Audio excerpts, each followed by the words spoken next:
So let me ask you this.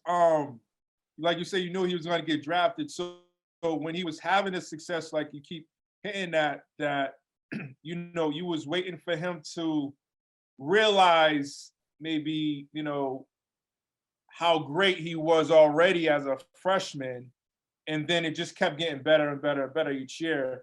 Was there a conversation, or did you say maybe freshman, sophomore year, you may want to start consider going pro as opposed to coming back type thing? Or is that something that you leave solely to your players? No, I don't make that assessment. And the reason, I make the assessment, but I don't have that conversation with them, because I think it's a little unfair to them. I want them to, because let's understand something. If you're successful at the high school level and you do really well, then you get a Division I scholarship. If you're really successful at the Division I level and you have success, then the NBA is going to look at you. So I don't have to say to him, you should be doing this as far as the next level is concerned. Again, it goes back to this. Whatever it is that you do, all you have to do is have one person like you. You don't have to have everyone like you in the NBA, just one. If you got one guy that likes you, now you're golden. That person will take you and help you become the player you'd like to become. So my discussion as far as the NBA is concerned really only happens at the end of the year when guys are thinking about, well, should I go, shouldn't I go? And I'm sitting there, and as I tell them, I said, I know you got a lot of people out there talking to you. I said, but understand something. I said, all the people you talk to sit in front of the desk. All the people I talk to sit behind the desk. All right. So that being said, I truly want the same things you want, but I not only do I want it, I want you to be successful. I want it to be for a duration. I want it to be a career, not just, I don't want to be one and done, two and done. I want you to get to your second contract if you possibly can. And if that's fortunate for you, then great. But that's my feeling. I want it to be like, I was fortunate to play in the league for 6 years. And then, I played in Europe for a couple of years. So my best ball, and I stopped because I was like, you know what, I'm not enjoying this anymore, because I didn't want to be in Europe. Did you play professionally, if you don't mind me asking? What years did I play? Yeah, what years? I played from, I don't know, I graduated in 74 to 81.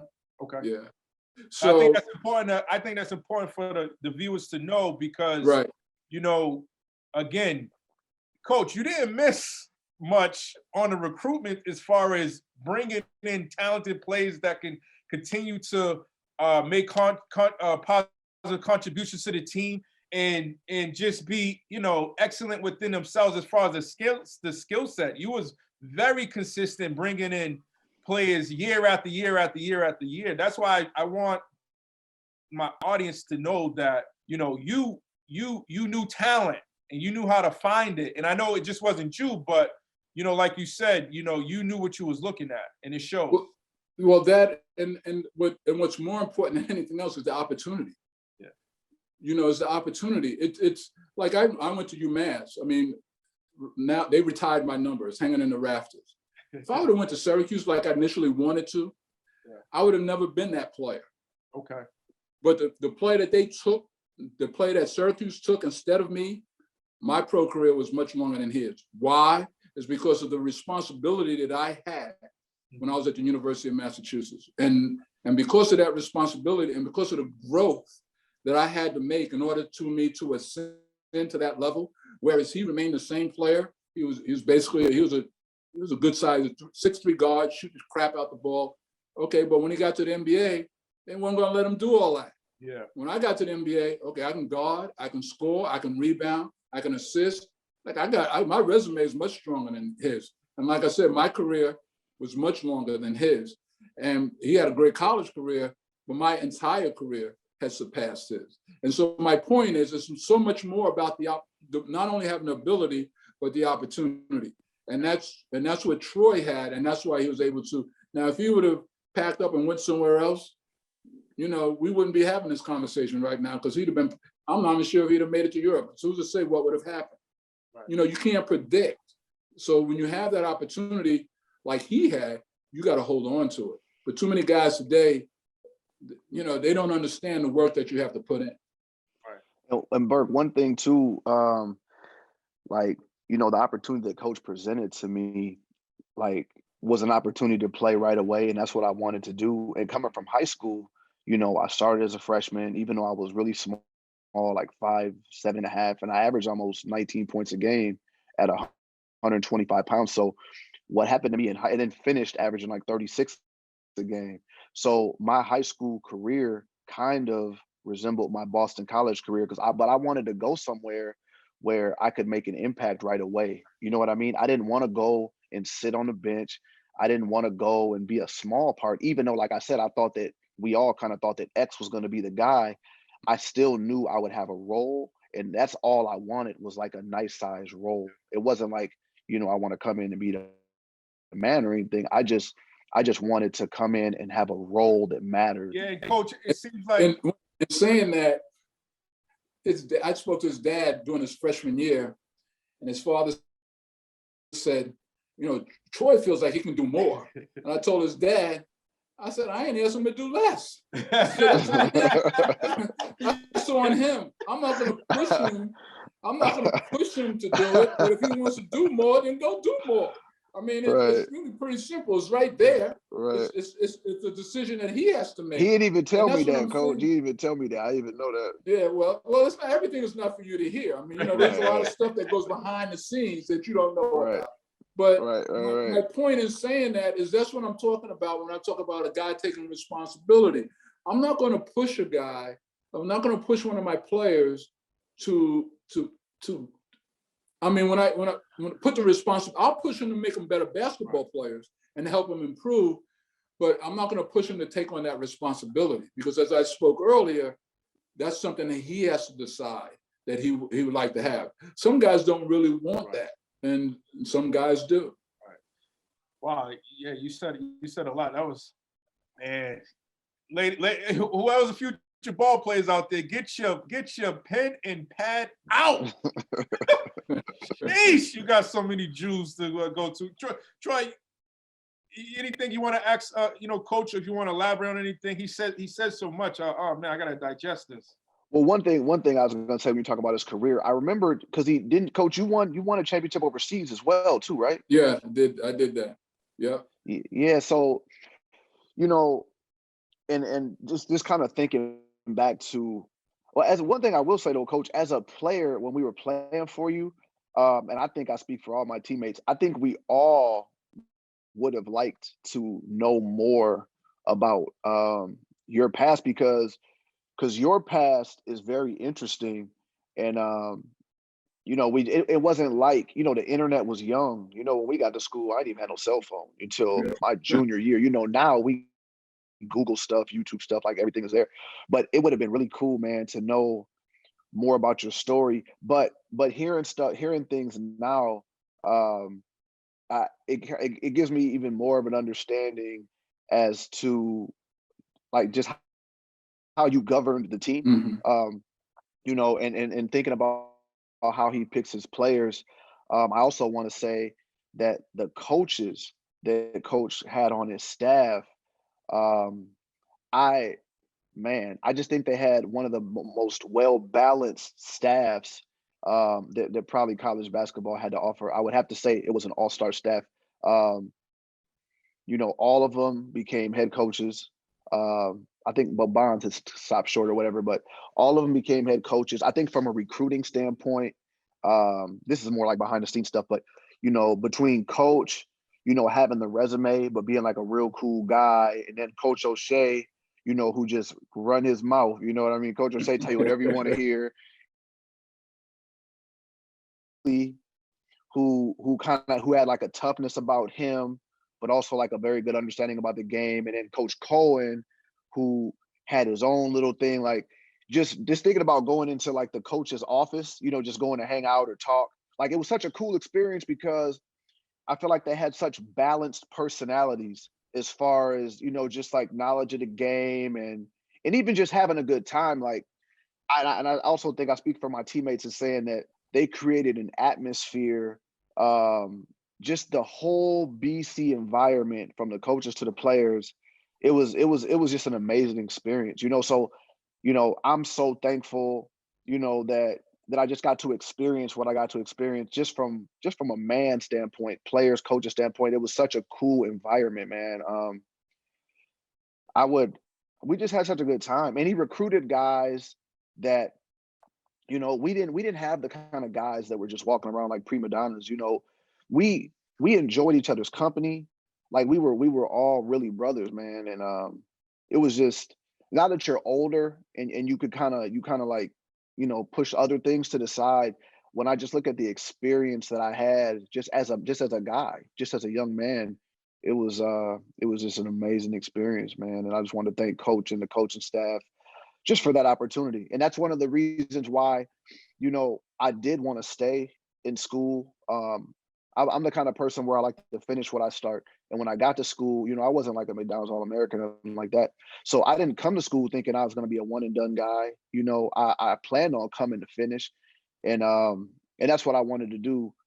Not only just to finish when I started, but also too just because I was so appreciative for the opportunity, you know, that they all had presented me, the coach had presented me. And that's why it was, people say like, why didn't you leave? Why did you this and that? I can honestly say though, this is being honest, if I wouldn't have had that knee surgery before my junior year, I don't think I would have had a senior year, because after I finished that USA team, I never felt better than that. And coach, I honestly believe that if I don't have that knee surgery before the season, and if Ryan Sidney doesn't break his jaw um, during that season, I think that season would have been unbelievable. Even though the team was different, I don't think that anybody could have stopped a healthy Ryan and I. And I would have loved to have a redo on that one. But I don't believe that I probably would have finished had I not had that knee surgery like 2.5 weeks before. And people don't even know that I had a knee Right. surgery like 2.5 weeks before the season. Um, but yeah, I don't think I'd have finished. I think Ryan would have messed around and averaged close to 20 and 10. Right. I think I would have averaged close to like 28. And Yeah. I think it'd have been over with. Yeah. And no, understand something. I would not at all prevented you from Oh, doing I know that. that. I know. And understand, I mean, I'd go, you know, I go back, you know, I remember Julius was in school when I was in school, and he left early. So I fully understand when the opportunity presents itself, you got to take advantage of it. I just want to be sure that the guys are prepared. That's what my goal is. Whether it happens your junior year, your senior year, your sophomore year, it doesn't matter to me. I'm not that selfish, because I want you to have what I experienced. Right. And again, and the other thing that's important, as you have noted, is that, like, to this day, I know you and your teammates still talk. Yeah. And that's a blessing, man. That is a blessing. I still talk to my teammates. I miss my college coaches. Unfortunately, a little older, they passed, but I still have relationships with my college teammates. You have unique situations that y'all can speak on. And it's just being that familiar with someone from even though it was maybe only 4 years at that particular time, it's still a very unique friendship and a bond that's never going to be broken. And you are fortunate to be able to have that. There's guys that don't like their college teammates, don't like their college situation. And I feel sorry for those individuals, because they lost some years and some time that you can't get back. You just can't get back. But it's always, from a coaching standpoint, it's always a challenge. You said our coaches were cool. Yeah, they were. But we had a lot of discussions. I'll say that we had a lot of discussions on how to handle business. And it's important. It was important for them to take my lead. Now, we can have open discussions, and everybody can have their feelings about different situations. But when we walked out of that room, it was my lead, and it was going to be done my way. And I just felt very comfortable with the way that I was going to make a presentation. And again, I just wanted to present an environment that allowed me to be successful. I had a very supportive environment when I was in college, and that allowed me to be successful. And I just wanted to offer the same thing and not get distracted by whatever. And my ego wasn't in it about how many games I won or how many. It was all about preparing your young people to get ready to help you become the best player that you can be. And if that turned into wins, then fine. You know, the times that I probably got most angry, could have been after a loss. I mean, after a win, not necessarily after a loss, because y'all didn't play up to your ability. You kind of slouch your way through that, you know. But that being said, you know, I enjoyed my time. I was very fortunate to coach some great young men, and I'm happy. I'm really happy to say that all the guys that played for me are presently employed. They graduated to BC, whether they played professionally overseas for a little while, but they came back and they're leading good lives. They're, you know, families, supporting their families, you know. So to me, I feel a tremendous amount of satisfaction. Like when we was out in Minnesota, we had a chance to meet your family. I mean, I know I didn't talk much to your wife, but I was just glad to see you there, to see your family, to know that you're, you know, there's some stability. And I mean, to me, at the end of the day, that's what it's all about. Yep. It starts as one thing, but like you said, the progression of life happens, and you just want guys to be successful and happy. That's really all you can ask for at the end of the day. Yeah, I agree.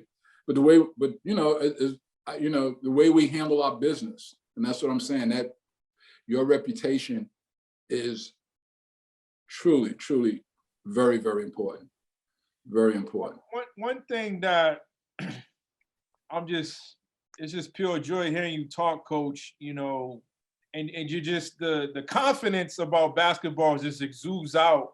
And I know that you mentioned Dr. J. Julius Erving leaving early, but many may not know that, you know, you shared a close relationship with him. Can you talk a little bit about your relationship with Julius Erving, and did you have an opportunity to go one-on-one with him, and because you beat him, is that why it's so much confidence zooming on this screen right now? Because I didn't know you had all this in you, Coach. Man, I'm loving this, man. Well, let me say this. Julius and I played a lot of one-on-one. I remember he had left, played his first year in the ABA.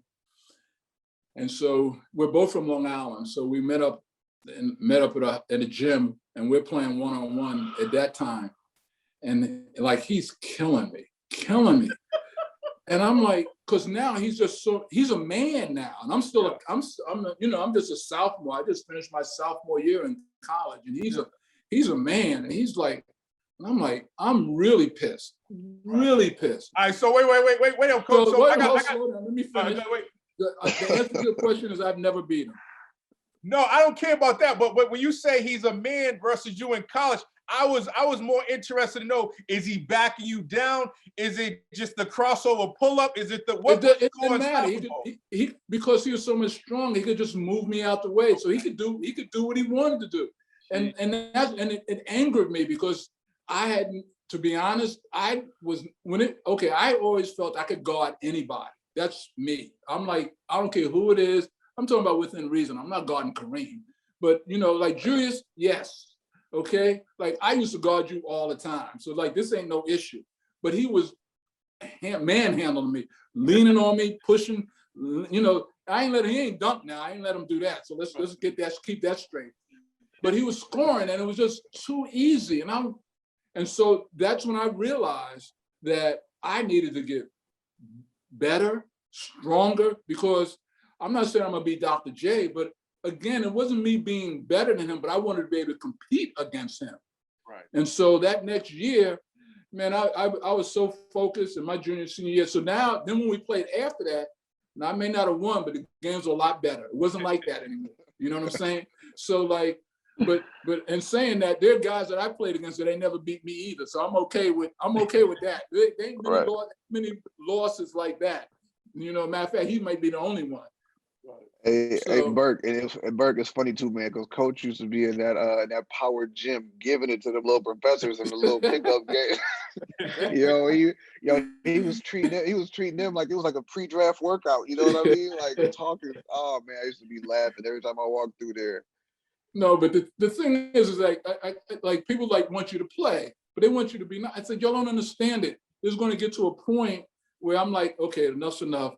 And I'm going to want to win. I'm not going to let you beat me. Not at this game. You can beat me at tennis or paddleball or ping pong or something else, or maybe one of them video games, but you ain't beat me at this. You know what I'm saying? So my attitude's different. You know, my attitude's different. Like there was one of my former players when I was at URI. We used to play all the time. He never beat me. I was like, son, you ain't beat me. You're too little. You can't beat me. You're too little. You know, you're 6'2" guard. You're too little. So you know, like I'm just saying. But that's just the way it was. And I was not going. Like I when I got to BC, I stopped playing my players because when I was at URI, it wasn't a good idea for the coach to be the best player on the team. So when I got to BC, I stopped playing my players. I was like, I'm not playing them anymore. I'm not doing that because it's not a good place. I want to be able to say, yeah, they're great, they're good, you know, but if I'm beating them, I can't say that. So I got to leave them alone.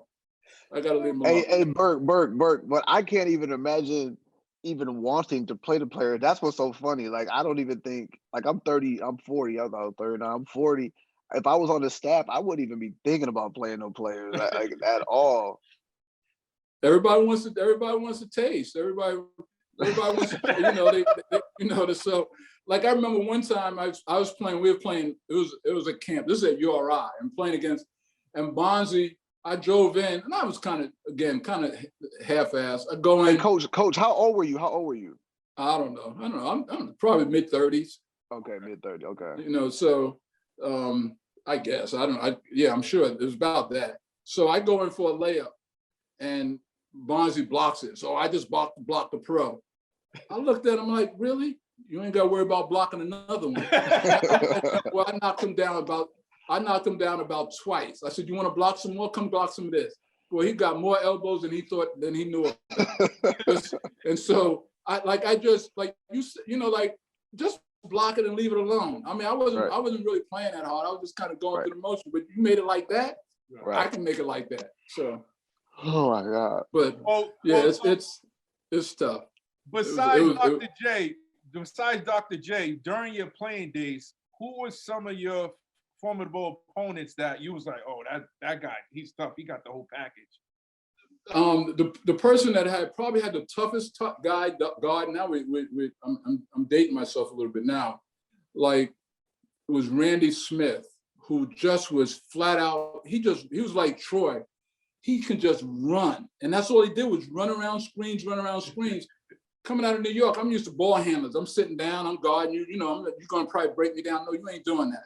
Yeah. But he just ran and ran and ran. I'm like, yo, man, I don't feel like chasing you all over the place. And so he'd be running. I'll be like, God damn. He was my nightmare because I didn't mind playing defense, but I ain't like running around all them screens and stagger screen, double screens, him jumping. I'm like, yo, man, sit your ass down, take the ball and dribble. He couldn't dribble, but he could shoot the crap out the ball. And if you didn't get there in time, it's too late. He could jump too. So like very similar to Troy, little stronger at that time, but could. And so he was my nightmare. Now, you know, I played against a lot of great players. So the ball handling thing was never an issue for me. So if a guy could handle, like usually, yeah, you get off a little bit, but you weren't going to really get off like that. Right. So he was probably my toughest guard. Like one time I was playing against Julius and Gus Williams and myself playing King of the Hill. Okay. Now Julius is 6'7", I'm 6'4", Gus is 6'3", but really quick, really fast. So everybody had a different kind of game, and so it really was a challenge. Like. When you step on the floor, well, what do I have to do against this guy to score? What do I have to do against that guy to score?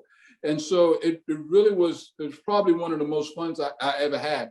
I remember the first time, like I'm breaking Julius down, I fly past him and going for a layup. He comes from behind and smacks it. I'm like, oh, God damn, I can't do that. So now you got to sit down and figure out what I need to do. With Gus, I knew what I could do with him because I had played against him. But once he got the ball, I had to give him a little space because he's so quick. You know, he's like Troy that way. He's quick and fast and cross, boom, boom, boom. And I had to give him a little space. So it was a great day. And it was just us three in this gym. And we're playing, we went to play for a couple of hours. But that's what I had growing up, is that I had opportunities to, like Henry Bibby and I used to play full court one-on-one. You know, Mike Bibby's father. No, right, exactly. Henry Bibby, Mike Bibby's father. We used to play full court one-on-one. Hey, Coach, you did have an opportunity to recruit me, man.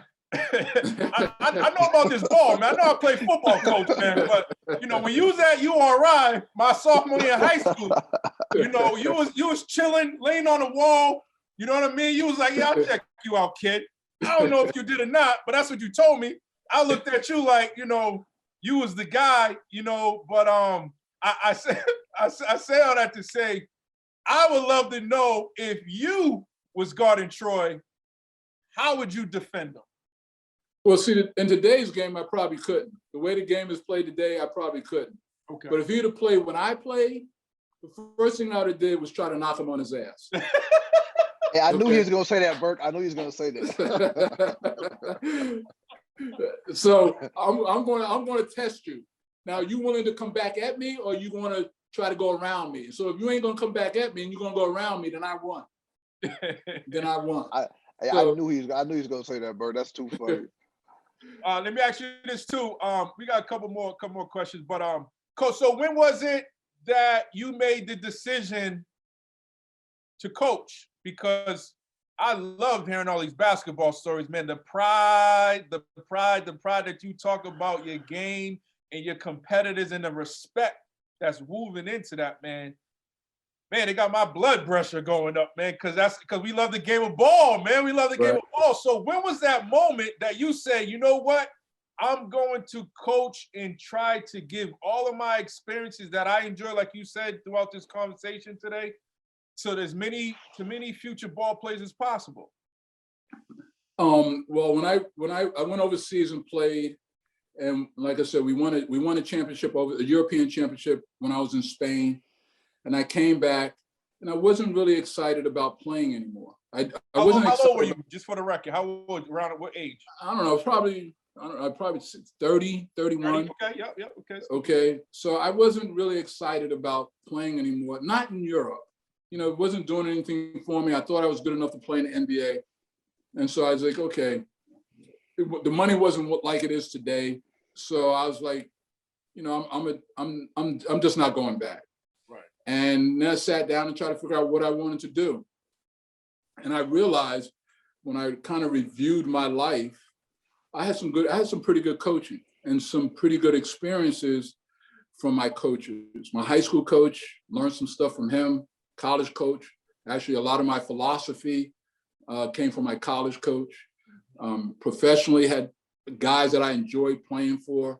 And, you know, talking about taking advantage, like Kevin Lockery taught me how to take advantage of individual skills, like what, you know, the highlight individuals. So I kind of learned a lot. I thought I had a lot to offer. And I always, right or wrong, I always kind of credit myself on being an intelligent player. I mean, I played hard, but I like to think I was intelligent also. And so I thought I had something to give back. And, you know, and I was fortunate enough to have someone recognize that and give me an opportunity. And then it just kind of grew from there. It took me a little while to learn the recruiting aspect as far as evaluating talent. But I had good teachers, so I could teach the game. I was comfortable with that. I could understand the game. The whole perspective, I could see the whole game. But the recruiting piece took me a little while. And but then once I got that down, then I felt like I had a lot to offer. But that being said, you know, I'm so much a better coach now than I was when I first started. But, you know, we all have our strengths and weaknesses. But the thing is that's when I decided that I had something to offer and I wanted to try to share it if I could. And again, it goes back to what I said earlier. I only could help those within my reach, but those that were within my reach, I would do everything I could to help them and support them. Because again, I made the decision, it was a handshake to bring you into my program and do the best I could for you. Now, if you can find better somewhere else, I'm okay with that too. I'm not saying I'm the best at this business, not at all. But I think I'm good at this business, and I know that I'm gonna make every effort I can to help those young people be successful, or at least allow to lay a foundation for what their future could possibly be. Yeah. Hey, Burke, another thing, like looking back, right? Like Coach Skinner was a very secure man, you know, just secure in who he is, right? My high school coach, it was the same way. when I got over to Europe, I played for a few coaches that were like insecure men, and I never had I couldn't do it. You know what I mean? Like when you're playing for a man and he doesn't feel like a man, like just his presentation, you know, doing girly stuff like talking behind your back and doing all type of just things that aren't like stand-up man stuff. Yeah. Like it was impossible for me to stay in those situations. Like I left 3 teams overseas being the leading scorer because I was playing for soft men. And I'm not talking about soft like, I get what you're saying. you know, you got to run around and, you know, act all crazy. No. I'm just saying like a secure man who knows who he is, that knows what's going on. So like when I hear him say all the stuff he says, it just like made all these other situations just like pop out even more as to why certain, because even Hubie Brown is a secure man as far as like he knows his X's and O's, he knows who he is. You know, his people skills weren't always the best from a player coach standpoint. You know what I mean? Like cuss you out for no reason. Like one thing I think about with Coach Skinner that stands out more than anything is when Coach Skinner had a problem with you, he had a problem with you. Troy, do this. Kenny, do this. I can remember a lot of times with Hubie Brown, like if Jason Williams was doing something or Earl was doing something, he would yell at me for it. Like I wouldn't even have done what happened, but he would yell at me hoping that one of them would hear, because he never really yelled at the people that were in the rotation. He would passive aggressive. No. Like he would use the rookies or the people that don't play as the whipping boys for the people that do play. You know what I mean? So like, but it's funny though, because like when I hear Coach speak, it's just everything is just stand-up man stuff. Like my word, my this, my that. Not saying that other guys didn't have certain things, but he was just consistent in his delivery with everything he did. And when you have when you deal with someone like that, and then you deal with people that play games and do weird stuff, it's for me, as someone who had a father who stood by what he said, who was consistent, then you have a coach that does those things, and then you deal with people that aren't really like that. But I just feel like Coach set the bar really high in a lot of aspects. But here's the thing though, it shouldn't even be a high bar. It should just be man stuff. If you're a normal man, it's just man stuff. But certain people, we all have our shortcomings, I guess we could call it. But that's kind of why I said earlier, like you just appreciate. Sometimes you don't know how much you appreciate someone, even though you appreciate them in the moment, until you go out and experience other things. You know what I mean?